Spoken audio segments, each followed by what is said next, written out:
practically the entire overtime when he did that. Exactly. You almost missed Marchand's goal. Wow. All right. Well, that's great. Sounded like another fantastic night in Edmonton, Elliot. Epic. Wow. What a start to this series through 2 games here now. Brad Marchand, the hero. 63 career playoff goals for number 63. Over the last 3 years, Elliot, we've talked about the Panthers are the great closers in playoff time. That streak came to an end in Game 1. You could say that they blew the save late in Game 2, but in extra innings or double overtime in this case, Marchand, the hero, they head back home with a series split, and you're kind of sitting there thinking, yeah, it's fitting given what we've watched through the opening 2 games of this final. What an epic start to the final. Kyle, all you ever hope for as a fan of a sport or someone who's covering it or someone who's invested in it in any way, shape, or form is that your biggest games live up to what you hope they will be. And we were lucky with that in February with the Four Nations tournament. We got an epic series and an epic few games and an epic final and a great Saturday night. And here we have 3 overtimes in 2 games, a phenomenal start to the final. You couldn't have asked for anything better. I thought Matthew Tkachuk said it best after this game. It's been 2 great games. You could be 2-0, you could be 1-1, you could be 0-2. Like, there's not much different between these 2 teams. And, one thing we're learning, Kyle, is that in each of these games, it's going to be punch, counterpunch. There's going to be times the Panthers dominate. There's going to be times the Oilers dominate. There's going to be times the Oilers look like they're playing the old Muhammad Ali rope-a-dope. There's going to be other times the Panthers look like they're doing the Muhammad Ali rope-a-dope. And then the counterpunch comes and the momentum shifts. And there's no difference between these 2 teams. Like, there's very, very little to pick between them. It's a series where everyone's contributing. Everyone's throwing hits. Everyone's, throwing their bodies in front of pucks. Nobody's taking shortcuts. Everybody's trying to cheat the officials and icings and everything like that. Like, every advantage people are trying to get, they're trying, between the referees and the goaltenders, everybody is trying to do something to gain that little extra 1 or 2%. And it's great hockey. You cannot say that these players are cheating anybody in these 2 games. No, it's been fantastic to watch. And it was fitting that you showed the video during one of the intermissions of Marchand scoring 14 years ago to the day the shorthanded goal in Game 3 of the 2011 final against Vancouver, because Roberto Luongo, who of course is now part of Florida's management team, puts out the post after he scores the winner that he's his favorite player of all time. How about that for a full circle moment? Oh, so I guess some of Kevin's former teammates texted him and said, can you believe Elliot just really showed that? And there are some people who say to me, you let Kevin get away with too much against you, and you have to start hitting him below the belt more. And I always say the difference between Kevin and I is I have a governor and he doesn't. And I thought we had to air that because shorthanded breakaway goals, 14 years apart on the exact same day, you can't not show that. But I made myself a point. I'm not going to take a shot at Kevin.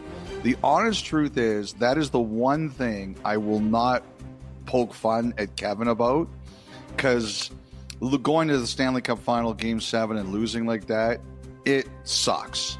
And if our shoes were reversed, Kevin would probably trash me anyway.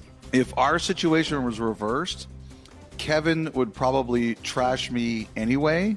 But that is one, I'll show the highlight, but that is one thing I will never take shots at Kevin for. Never. That is over the line for me.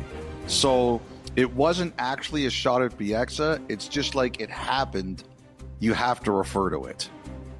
Yes, very fair. I'm with you on that one. And the one thing with Marchand is and it started really, you got the sense during all the great media he did through the Four Nations, and now during this playoff run, he's talked about this stage of his career, and he's not the only player that arrives at this conclusion when he gets to kind of where Marchand is at here now, but appreciating the moments that he once used to take for granted. And it's not that he didn't appreciate it maybe necessarily back then, but he says as a younger guy, you're so wired all the time and focused on, okay, what's next, as opposed to taking a deep breath and just enjoying where you're at for a few moments. And that whole headspace has really fueled, I think, what's been great about him. And, you go back to the Dairy Queen comment with the interview we did with him last round that caught like wildfire online.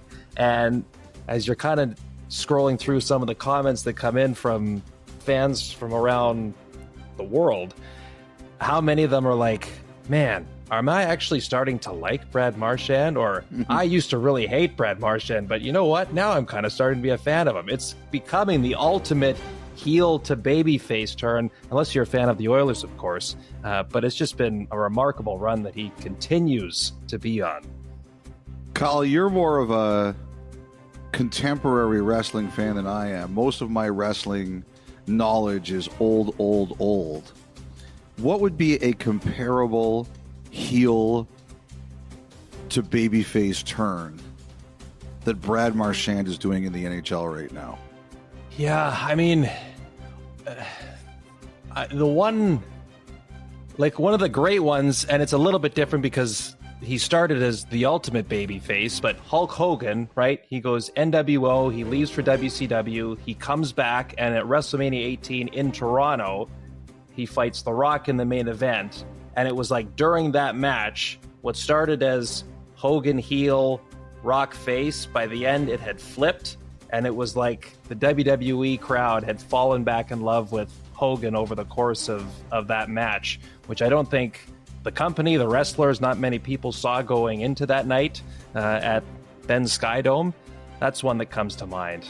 And I will say there was a good 10, 15 years that I was kind of removed from the wrestling scene, so I'm sure there's other things that happen in there that the hardcore fans are going, how could you forget about that? So I apologize. I mean, there's been some great turns the other way, but it's just not as often that you see like the ultimate heel suddenly turn face. Say this, some of the rumors about what's going to be available for Marchand after this season, going to be interesting. As he told you, everything's on the table. Yeah, going to be interesting. And did you see Katie Engelson, the great ringside host for the Panthers, put out the report after the game that apparently, not before Game 1, but before Game 2, there was another run to Dairy Queen for members of the Panthers in Edmonton. We have to start doing our own runs to Dairy Queen. Yeah, the Sportsnet Dairy Queen run. There was also a great shot at the end of the game. Kevin Marchand, Brad's dad, shaking Brian McDavid, Connor's dad, after it was over, shaking his hand. It's just a great shot. I mean, I don't know what else you can say about these two games. McDavid, Draisaitl had an absolutely incredible goal, but all the top players are playing great. McDavid's playing great. Draisaitl's playing great. Seth Jones is playing great. Barkov. I will never question his will and his desire. He hasn't yet put his stamp on the series. Yeah, Reinhart, I'd say that whole line yet. You're right. Reinhart, he had a chance to score in overtime. He didn't score. I can't help but look at Reinhart and think whatever that injury is that he came back from, shockingly only missing a game, it's still a problem. Like, obviously, whatever Tkachuk is dealing with, he's still not anywhere near 100%. I can't help but watch Reinhart and think he's not anywhere near 100% either. Maybe I'm wrong, but that's the way it looks like. Seth Jones is playing phenomenal. Forsling is having an unbelievable series. Verhaeghe, I think, has been really good. I mean, we all know what Bennett is doing. Bennett is having an epic postseason. Bouchard is playing fantastic. Bouchard has been excellent for Edmonton. Kane has been really good for Edmonton.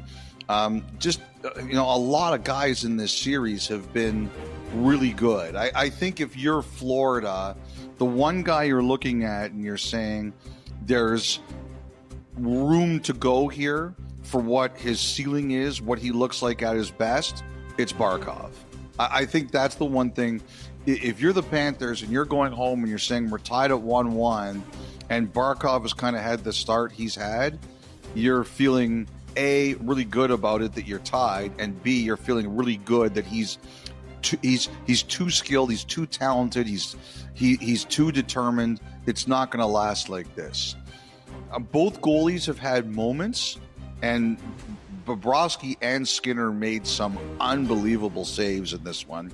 Skinner also got some incredible luck, but that's part of it. It goes your way sometimes. But neither goalie has yet really put their stamp on the series. Neither goalie has really outdueled the other one, and you expect at some point that's going to occur. The bottom line for me, Kyle,